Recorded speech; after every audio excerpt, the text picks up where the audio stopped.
আসসালামু আলাইকুম রহমতুল্লাহ বরকাত। পঞ্চম শ্রেণীর বিজ্ঞান আমরা সলভ করতেছিলাম। সলভ করেছি।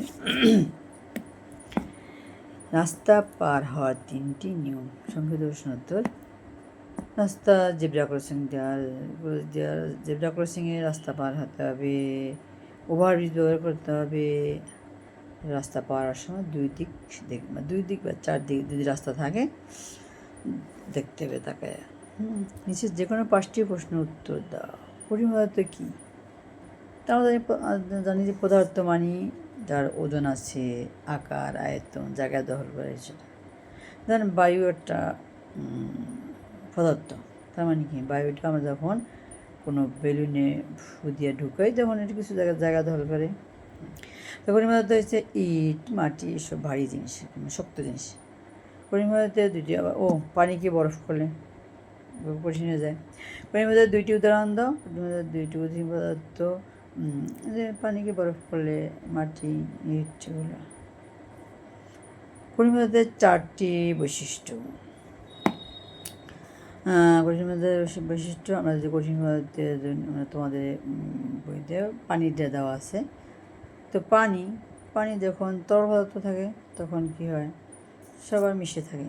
আর যখন আবার পানি বাষ্পীয় মানে জলীয় বাষ্প রূপে তখন কণা কণাভাবে গাছের পাতা পড়ে। আবার যখন পানি হয়, বরফ হয়, তখন দেখা যায় অনেক জমাটবদ্ধ হয়, মানে অনেক কাছাকাছি অনেকগুলো অণু একত্র হয়। এইভাবে পানি বৈশিষ্ট্য পানিগুলো মানে কঠিন পদার্থ এইভাবেই হয়। তোমাদের এটা দেওয়া আছে, আর অন্য আছেই। তো 2 মিনিট হয়েছে, ঠিক আছে। ওই বয়সের দিকে আর কি আবার এটা দিছে না। আরে বয়সের দিনের একটা সময়, তবে তো ক্লাস 5-এর একটা সময়, মানে 10-11 বছর বয়স যখন হয় ছেলেদের, মেয়েদেরও 9 থেকে 11-12 বছর, ছেলেদের 10 মানে 9 থেকে 10 থেকে 14-15 বছর বয়স ওরকম হইলে হয়। তখন শারীরিক বাড়ন্ত শরীর হয়, ভালো খাইতে হয়, তখন স্বাস্থ্যের যত্ন নিতে হয়।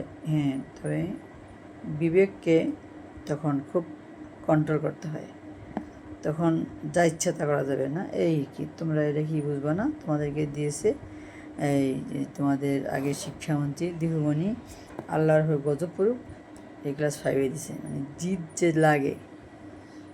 আল্লাহ হাফিজ।